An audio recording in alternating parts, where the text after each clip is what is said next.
All right, where are we looking? There's just. One sec. I think it was number 20 on 4.4. And so I was reading the section 4.4, and they kind of give you just like a table of if this, then this, if this, then this. Are we required to know that table? I mean, it's all kind of like, you know, like we can assume that's what you have to do with like a polynomial times a exponential, but or will you provide us a sheet, or we gotta? You gotta know. We gotta know that Yeah. stuff. Okay, yeah. Yeah. It's simply, I mean, it's stuff like if you saw x squared, you would assume ax squared plus bx plus c. If you saw x squared times e to the x, you would assume ax squared plus bx plus c becomes squared times e to the x, right? Stuff like that. If you saw x squared sine x, you would assume ax squared plus bx plus c times sine x plus cosine x. Did I give you an example of that one? Yeah, the table he's talking about, page 143. Yeah, okay. They give you a problem, an example like that. So it's exponentials, polynomials, and sine and cosine, basically, because those are the ones whose derivatives are related to themselves. Polynomials are the one that's kind of wonky a bit because you lose power, so it's not exactly, but it's got parts that are like terms with parts of the derivatives. Does that kind of make sense? So that's why that's a possibility, polynomials. But the exponentials in sine and cosine, they are directly related to some level of the derivatives, right? Is that cool? So that's why that kind of makes sense, that those are the things that I would use, and products of each would also work.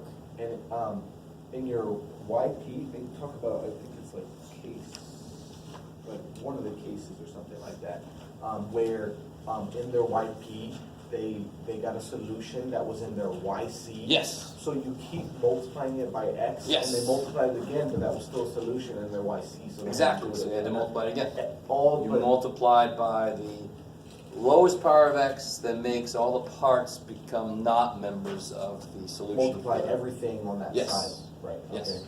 So my question was, sorry, this is kind of long. Number 20. 20. Okay.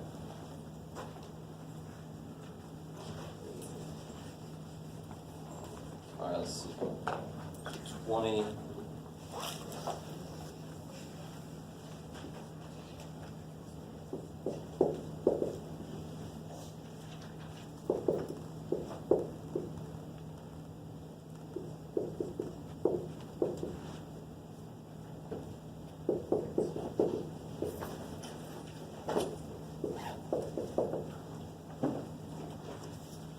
I lock it.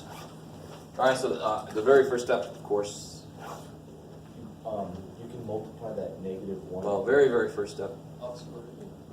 Yeah, get the associated homogeneous, right? So you can divide them prime. Y equals 0.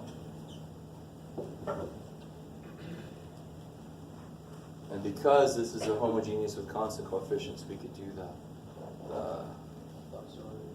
we can do the substitution of e to the mx, which leads to. So you got to remember that. That's why this works. This is with this substitution, because of constant coefficients, it makes sense. Today we're going to talk about, eventually, hopefully, what if those aren't constant coefficients? Finally, right? But we're going to make them specific types of not constant coefficients, so it's still not full range. You don't want it to be full range, by the way. So this would be m squared plus 2m minus 24 equals 0. That's factorable, thank God.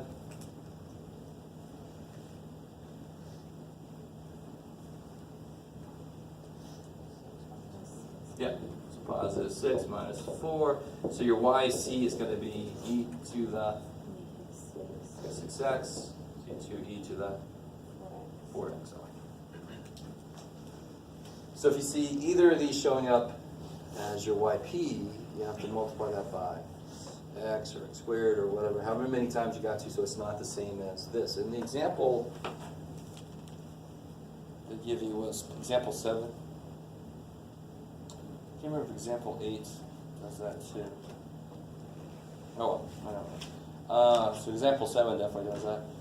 So here, it looks like we're going to probably, right? It's supposed to be kind of key. Yeah, so the 16 is just a, This is my question. You can use superposition Yes, principle cool. on this, right? yeah. You can get YP1 for related to 16. 16. Yeah. And then you, okay. Not too bad. We've seen problems like that before. We Yeah. had to do it by observation, sort of. I was just curious because 16 was just a number. Not Yeah, a function. YP1, 16, I'm sorry, YP1 would be blah, blah, blah equals 16. Right. And you could do that by itself. Nothing wrong with that. YP2 would come from this. Yeah. Negative x plus 2 e to the 4x. So how do you assume, what do you assume your solution to look like? AX. You would start off by assuming y equals. Yeah, well, you would start off with ax plus b, right? E to the 4x, and then you'd realize, 4x. yeah, e to the 4x is the solution, right? So we can multiply it by it. Okay. Yeah, and you can, so just like in the example, when they go through all the motions, where's example 7? Here. Was it example 7? No. Here we go, example 4. When they go through all the motions, they realize they started off by guessing, like if we guess this and we try to do the work, it's going to lead to a contradiction. Because part of this is going to make it 0, it's not going to make what's supposed to happen. So then we say, okay, we can't do this because of this. Now, so I have to multiply this by as many x's needed so that no piece of it is represented here, right? It wouldn't make any sense, it really wouldn't make any sense just to multiply this by x. Just that piece, because then it'd be the same thing saying ax e to the 4x, and we've lost the second piece. Okay, so I have to say, no, I can't do that. I have to say, like some of you guys started to say, I have to say this. Now, please, dear God, I'm pretty sure we talked a little bit about this. We talked a little bit about why it makes sense that it's x. We actually did. It's sort of related to the repeated roots thing, where 1 is already there, so you end up having to multiply by x. And if there was a repeated root 3 times, you have to multiply x squared. It's really very much related to that. What was I about to say? Shoot, I forgot. That's too bad. So now you just start taking your derivatives. You're going to throw those in. What's up? Is that all right? I know you went over this 100 times, but can you explain a little better why that works, but that first one doesn't? Because ax plus b, there's an x in it. So there's not an x accounted for over there, like x e to the 4x. That ax plus b has an x. Totally. But Am I missing something? yes, because there's 2 levels of this in there. There's 2 levels. Does that make sense? There's 2 levels. So if I only have 1 level in my assumed answer, it's never going to account for both of these. So if I just assume it's ax e to the 4x and just kind of erase this, because I'm like, well, that's already part of that, I'm not going to get both of these levels. So if you try it, you are going to get to a contradiction. You're not going to have enough to account. It's related to what we were talking about last time about that b will interfere with that a once you take a derivative, because now they're like terms, that kind of idea. Oh. So when you take, what's y prime going to be? It's going to be So 2ax plus b e to the 4x plus ax squared plus bx 4 e to the 4x. Right? Yes, sir. So does that have to do with the fact that b would go away when we take the derivative? Is that right?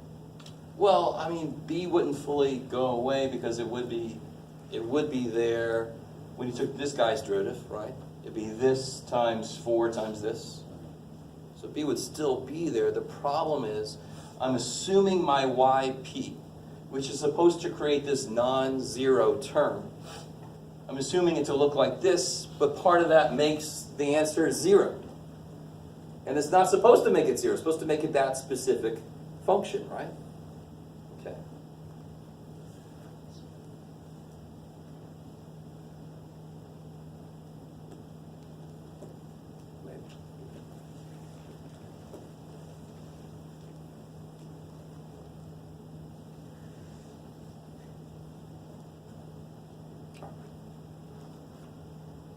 So I mean, you can keep going. You could try this, and you could actually try this, and you can see where it fails.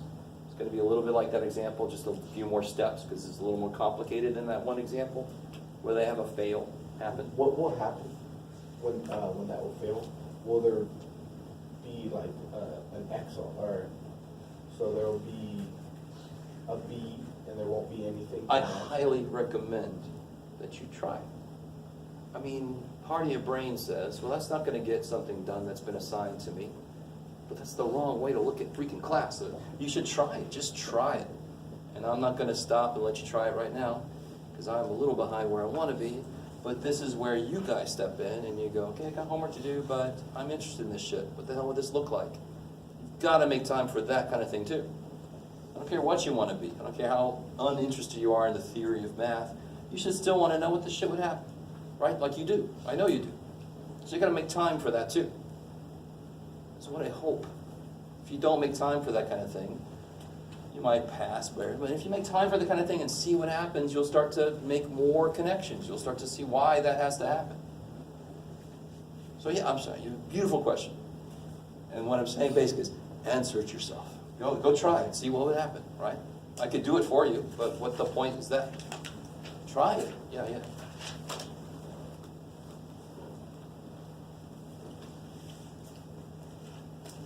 All right. Anything else from homework I can half explain? Hopefully you guys get the point here. I always get somebody go, yeah, my teacher, he doesn't finish anything. Be quiet. Do everything for you. Anything else from homework stuff? I'm hoping to God that everybody is at least in the 4.3, if not 4.4. If you don't know this, if you weren't here at 4.5 as extra credit, it's sort of a different approach to the same result as 4.4. And I kind of slightly prefer 4.4 over 4.5. But you can look at 4.5 and see if you agree with me or not. I think later I'll come back and talk about the part of 4.5 I need to, but for right now I've got to get into 4.6. Okay, so not seeing any other questions, we are going to get into 4.6. And to be honest, I'm thinking about doing part of 4.7 first before we do 4.6, because 4.7 is almost exactly like the, it's got the 3 cases, it's just like the auxiliary equation stuff. Okay, so let me show you what I mean. 4.7, and the reason the book put 4.6 first is because it's another example of constant coefficient kind of stuff going on.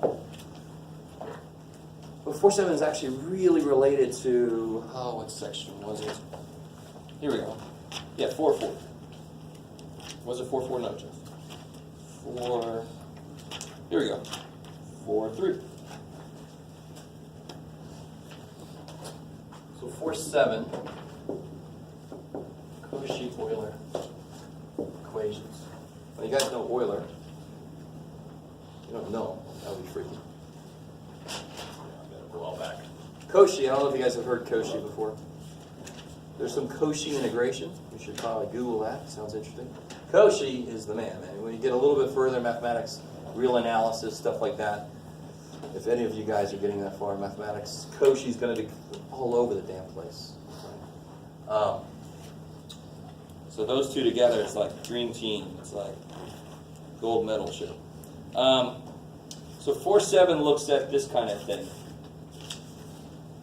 Oh, I can just go right there.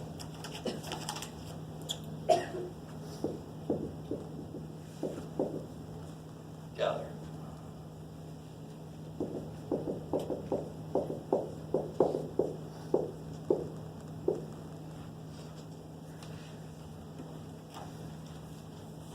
This is another reason why I think it makes more sense to put this before the variation of parameters, because it's still homogeneous. Right? So these are constants, but now we've got this x squared and x stuff going on. So this is where it makes sense.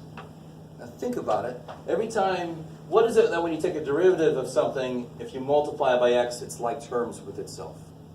You take a derivative, and whatever y is, when I take its derivative, I multiply it by some multiple of x, and it sort of becomes like terms with itself again. What kind of thing would happen, would that work for? When you take a derivative, you lose an x, so that you have to multiply by x to bring it back up. You could do it. When you take the most basic derivative you can do, what happens? Yeah, what's the derivative of x to the fifth? X to the fourth. 5x to the fourth, right? Who cares about constants? But even 5. So when you multiply by x, it becomes like terms with itself. It's the original, right? Okay. So kind of the same thing that spurred us with guessing y equals e to the mx when they were truly constant coefficients. When they were truly constant coefficients, I didn't need these to fill in if I just assumed they're exponentials. Because exponentials stay like terms with themselves, right? This one, it makes sense to assume it's x to the m, because then this would fill in what it lost, and this would fill in what it lost. Okay, I like it. So if I assume, here you guys do this, y equals x to the m, solve it. Ha. Oh shit. Do it. Trust me.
Make sure everybody's on the right track.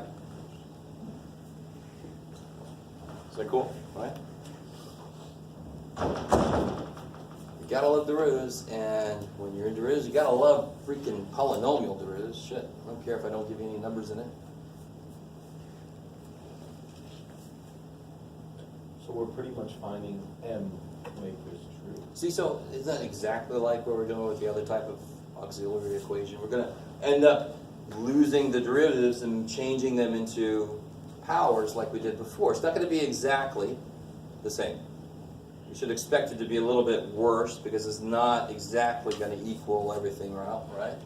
You got this extra shit here that we didn't have before. But it's going to be very similar. So let's see, what do you guys get? We got ax squared times m minus 1, x to the m minus 2, plus bx times m x to the m minus 1, plus cx to the m equals 0. So you get this fills that in, this fills that in, this fills that in, and we already know that x can't be 0. Do you guys see what I mean when I say this fills that in, that becomes x to the m, right? So I can just divide by x to the m, because x can't be 0. And I end up with am squared minus am plus bm plus c equals 0. So I end up with this a little bit better. Am squared plus b minus am plus c equals 0. So this is an auxiliary equation where you have to be careful. It doesn't just directly go into derivatives become m squares and m's and shit. The middle coefficient is b minus a. So let's see a concrete example of this. And we'll talk a little bit about the cases. I'll go back and do variation of parameters. By that point, it'll probably be time to go. Do you always do that step? Divide by x to the m? Yeah, exactly like we did with e to the mx. That was because e to the mx can't be 0, period, because there's a freaking asymptote there, right? This is because from the beginning, I couldn't let x be 0. So I'm allowed to divide by it because it's not 0. Yeah. Another way to look at it is, since it ain't 0, it ain't going to give me any freaking answers, so get rid of the damn thing, right? Okay, maybe. So let's look at a concrete example. Let's see a concrete example. What about this here? Let's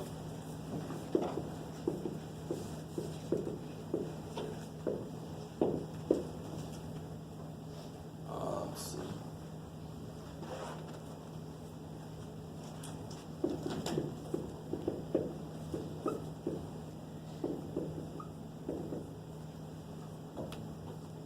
Oh, make that a minus 4.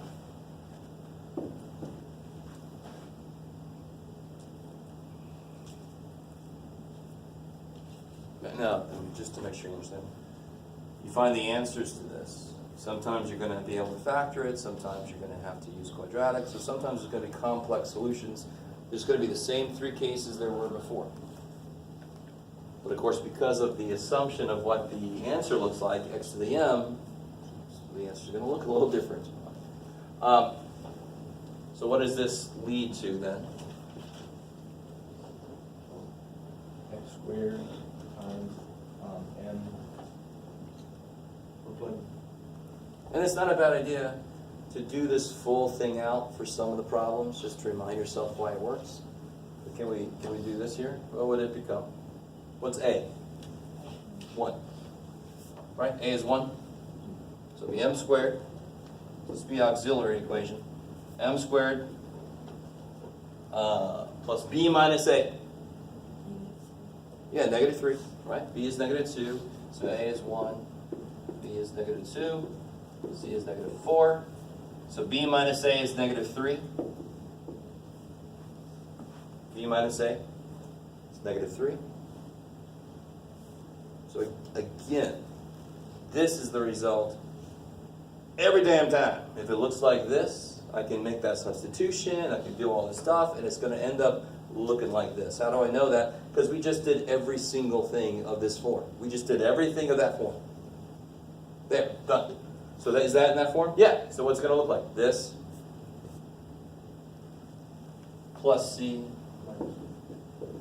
Thank God that's factorable. I get 2 distinct real roots, right? That's the easy case.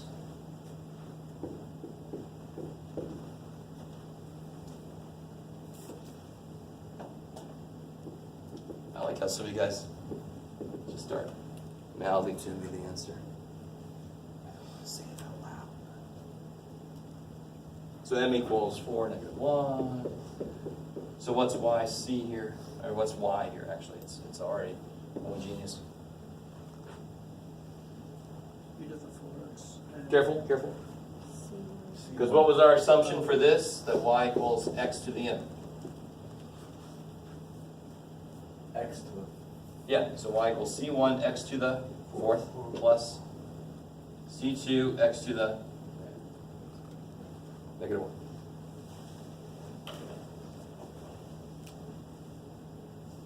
So when it's constant coefficients, I can do the e to the mx substitution.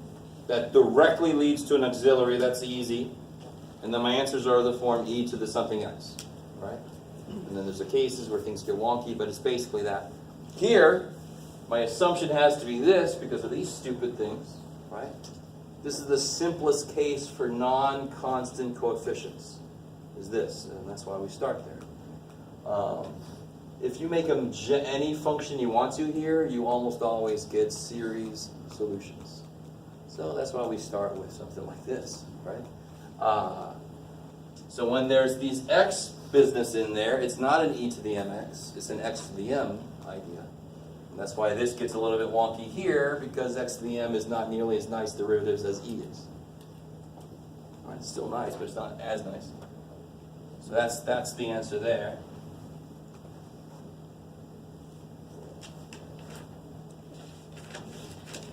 Now, let's do this. I'm going to do the same kind of thing for case 2. Case 2 is if I get a repeated root, right? If I get a repeated root. Let's see if I can find a quick example. Blah.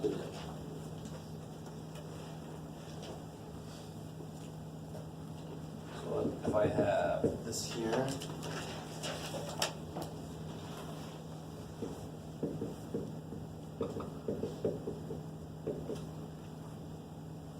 Oh, shite. I don't want that one. Let me kill it. Work squared y double prime plus, yeah, there we go. 8xy prime.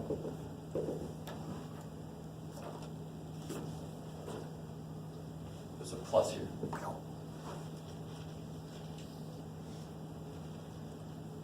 You get a whole other level of stuff when you got like y double prime times y prime.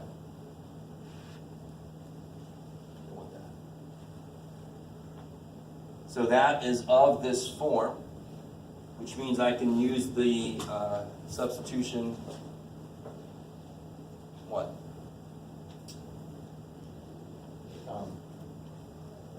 AM squared. So 4 squared. Yeah, but what's the substitution I'm using? X to the m, good. All right. And then I get, if I use that substitution, I end up with the auxiliary equation, what? 4m squared. 4m squared. 4m. Good. B minus a is 4m. And this is going to be 2m plus 1 squared. So you get a repeated root, negative 1/2. So let's do like we did before. See if you guys remember how to do this. We had to do this back when we were in 4.4 when we were doing this thing. We had to go back and do reduction of order. So I have one answer right now. We're going to make it a general rule because it doesn't really matter what number this is. Everything I'm about to do would be done again with whatever number that is. So what does this lead to? What answer do I have so far? X to the negative 1/2. Yeah, it's just x to the negative 1/2. I'm not going to put a c there because it's not my yc yet.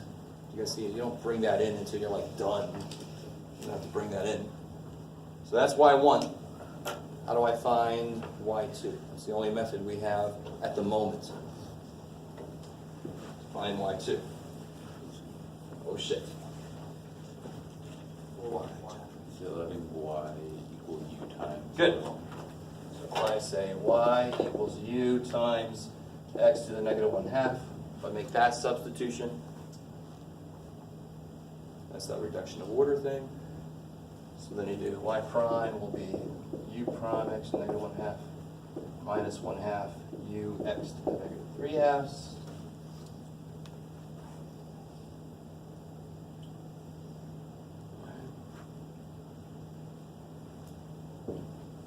You guys keep going. Keep going. You need one more derivative, and then you can plug it in there. Is there a C1 in front of that? There will be eventually when I make it yc equal, but right now I just care about the form of it for y1.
some of the problems, if you think back to 4.2, some of the problems had x squares and x's and stuff as coefficients. And at that level, we didn't know how to solve it, but they already gave us an answer, so I just had to use reduction of order. We're using reduction of order right now to try to see if there's a generalization I can make, a pattern I can see that's always going to happen. So we don't have to do this shit all the time, right? Because this is shit. I don't want to do this shit all the time. I'm like, yeah. Duh, Jeff. I'm going to take this away because we already know y1 equals x to the negative 1/2 is an answer. So then when I plug this stuff in, 4x squared times, where'd I go? Yeah, 4x squared times y double prime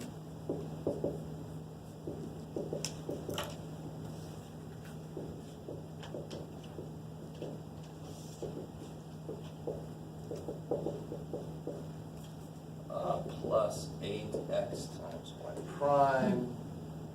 Where'd you, there?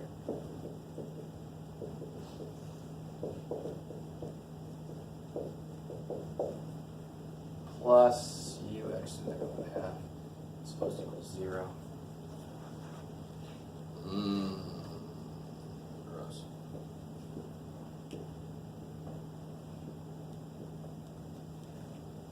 So let's see what we get here. You guys get here. 40 double prime.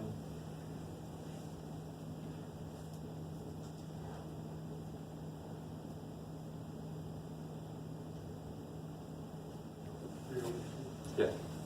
X to the 3/2 minus 4u prime x to the 1/2 plus 3, yeah, 3, like ux, negative 1/2. negative 1/2, I like it. Now this guy plus 8u prime x to the 1/2. yep, x to the 1/2 minus 4 u negative 1/2 plus u x to the negative 1/2.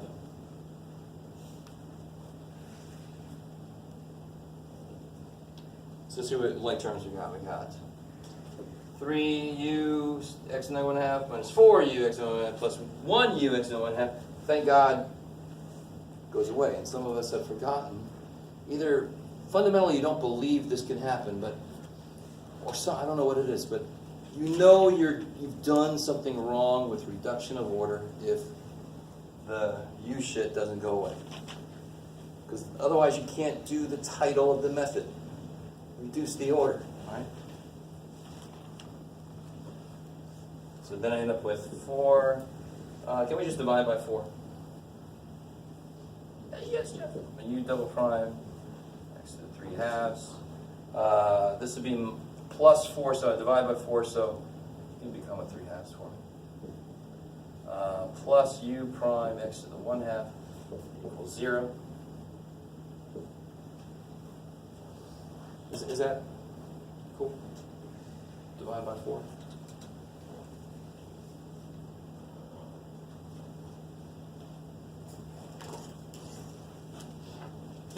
No, yes, yes, no.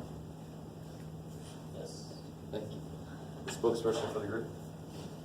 X can't be 0, so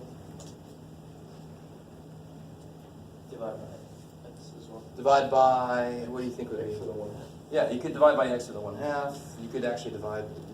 You really need to? I mean, we'll see what happens. All right, let me bring it up here. We don't need this stuff anymore. So I get u double prime plus u prime x to the 1/2 0. So it depends on which method you want to use here. Now, this is where I can bring in my w. Is that cool? Some of you guys don't bring it in, which I completely am fine with. You just keep track that it's u prime is like your thing you're solving for. It's beautiful. Use linear. Yeah, you can use linear, in which case you want to divide by what? X X to the 3/2. So you can get this by itself and you can see what p of x is, right? So that's what's telling you what to do here. So if I divide by x to the 3/2, I end up with x to the 1/2 minus 3/2. Yeah. So then you can do an integrating factor. Some of you guys realize you can, instead you could do what, if you wanted to? It's separable, right? Somebody's looking at me like, yeah, separable. So you can either do your e to the integral of 1 over x dx integrating factor, or you can do dw over w equals, I've got to subtract, right? Subtract, so it'll be negative x to negative 1 dx. You guys see that? Is that always open to the fact that I might have made a mistake? But I think that's right. Subtract, divide by w. I left the negative over there just because I wanted to. So if I integrate this, I get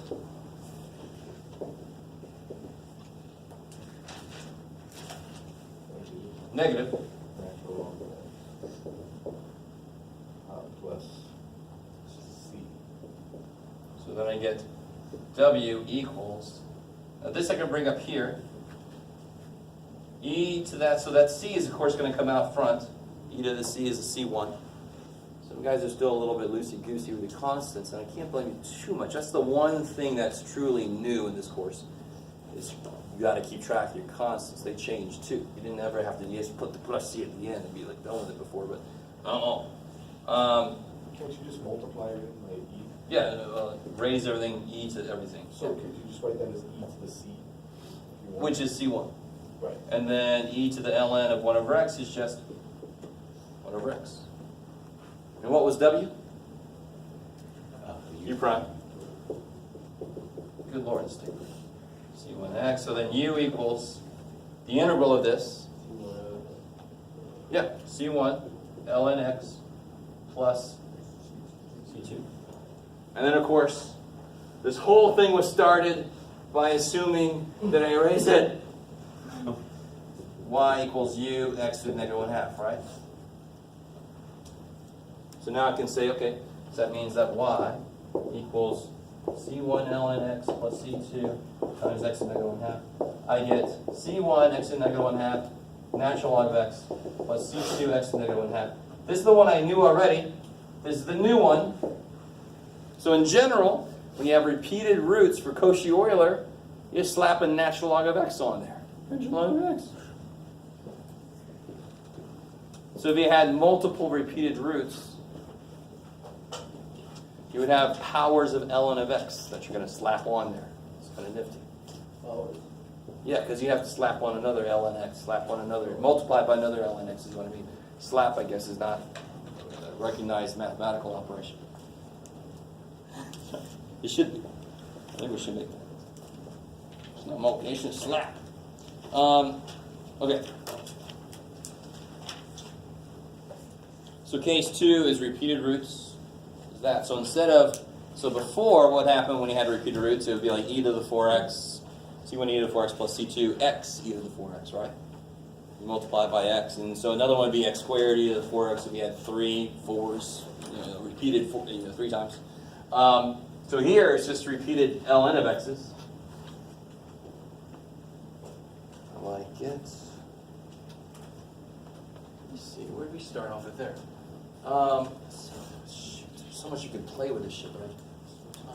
All right.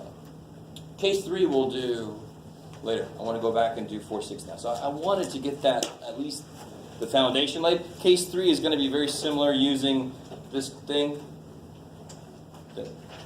This guy. Again, right? So case 3 is going to involve cosines and sines. Okay. Some of you guys might not realize how that can happen, but very quickly to remind you about something that we very easily forget about.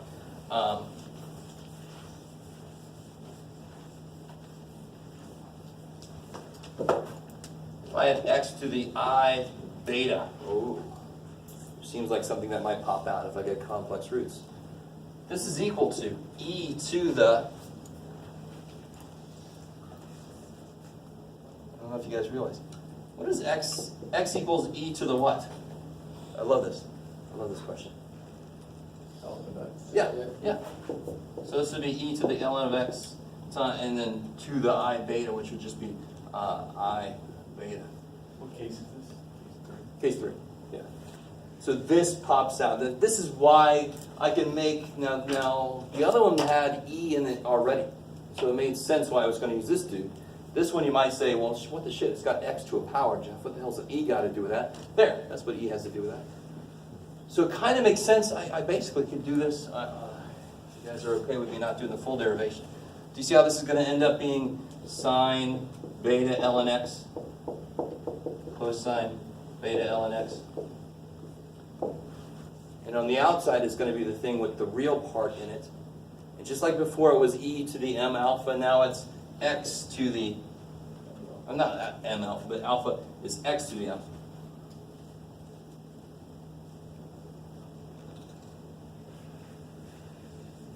All right, that's obviously not a full proof, but it's very similar to what happened before. So, I got all the handouts, got all the 3 cases, got an example for each right here. I want to go back and do 4, 6. Yes? Oh, This is not a proof. That's alpha right there, right? Alpha, yes. Yeah. Poor little alpha, dude.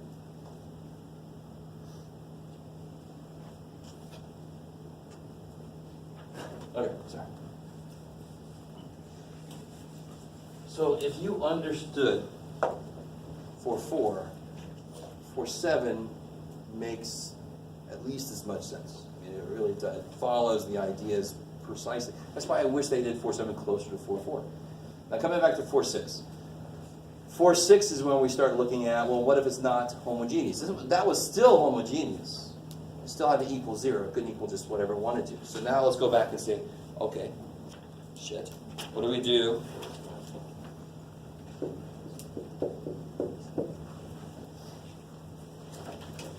If it's not homogeneous anymore.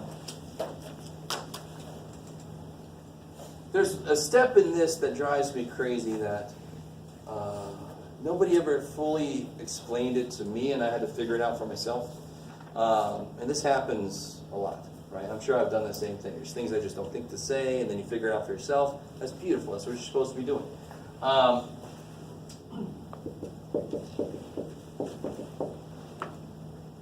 Let me see. Well, let's see. Yeah, sure.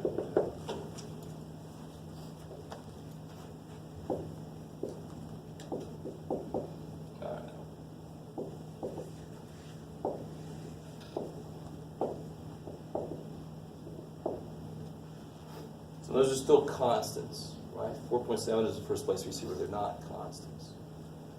So I don't know why they write it as B of x and Q of x. To be honest, I think they do. I'm still going to put like a P there and a Q there just because, but they're still going to be constants. So here's the thing. If I solve, the very first thing, of course, I do is I solve this.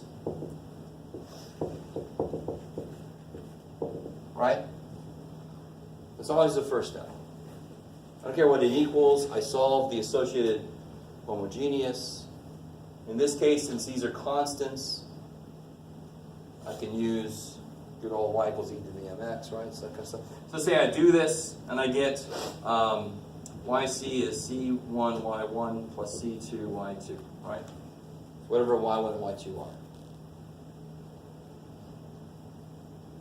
Okay, I like it. Now here's where things get interesting. And the reason it's hard to understand, at first you're like, well, why can you do that? Do you remember when we did the thing where we said y, in fact we just did it earlier, y equals u, y1. Right, and I try to explain to you it was related to assuming they couldn't be dependent, they had to be linearly independent, and that's why this kind of makes sense. Now if I take that and I just go crazy with that idea, and again, another reason why it makes sense to build it off of that y1 is because what does y1 do to my differential equation? It makes it become 0, because that was from the homogeneous. You guys with me? So, I'm going to assume that the form of yp is this.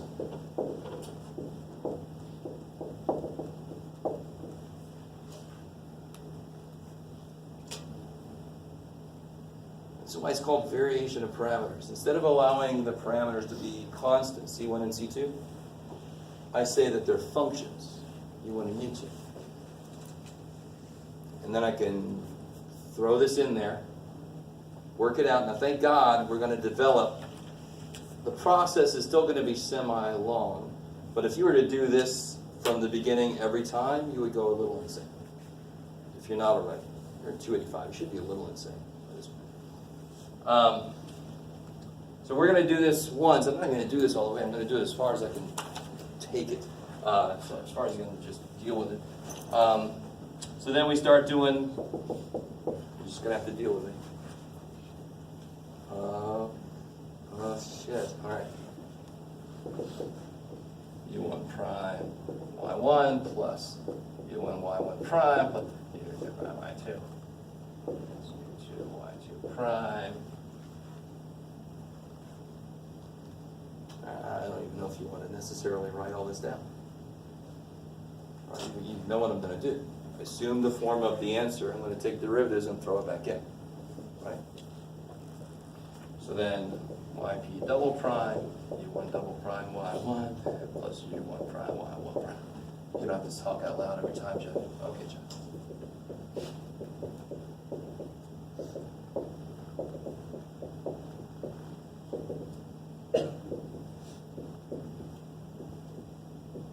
Good Lord. Let's collect some shit together there. So I got u1 double prime y1 plus 2 u1 prime y1 prime plus u1 y1 double prime plus, very similarly for y2, u2 double prime y2 plus 2 u2 prime y2 prime plus u2 y2 double prime.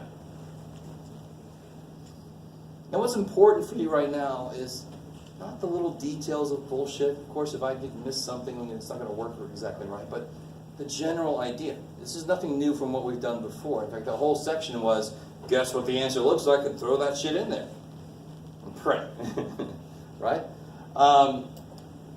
What's weird is why guess like this, and it's because when I throw parts that are deal with y1 in, it's going to make the result 0. That piece is going to get the hell out of the way.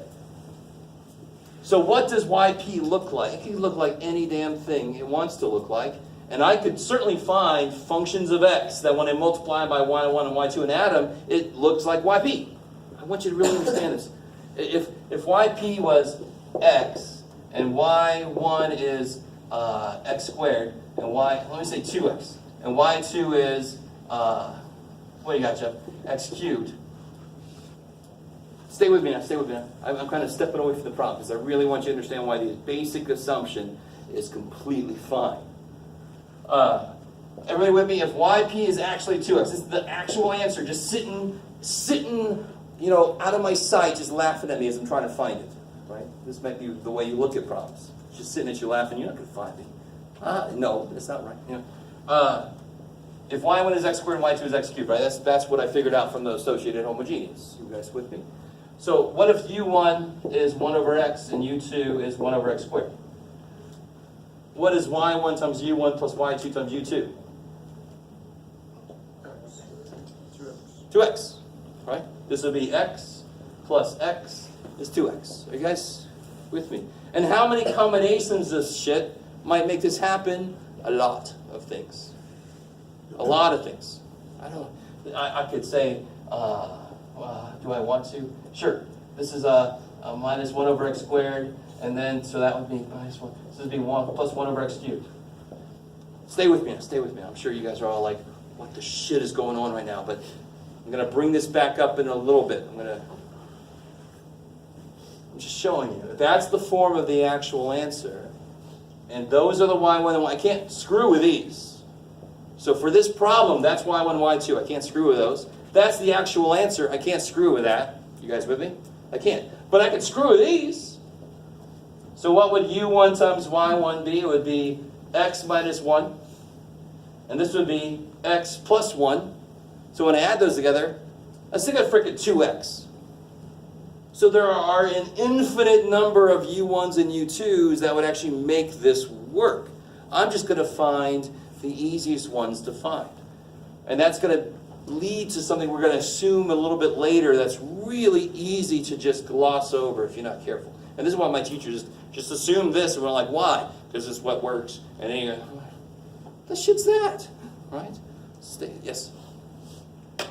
This makes sense because you know YP. Yeah, okay. We don't I like know it. YP. I know. But remember, everything that we do at this level relates to what the answer is. So whatever YP looks like, there does exist a U1 and a U2 that will make that work.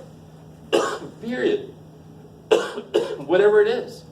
If YP exists, and we got the whole existence and uniqueness theorem, so as long as I'm working on a good interval, it exists. If it exists, I can find functions that when I multiply them by y1 and y2 and add them, they do come out to be YP. Period. If I gave you some of this just to play with, that's the kind of problem you should be able to play with. Maybe. All right. Excuse me. Okay. All right, here we are. How much time I got? None. All right. So now, if I throw that in here, stay with me now. Let me see if I can just stop copying. Just let me show you what happens. I got to get to a certain point, and then I'm going to stop like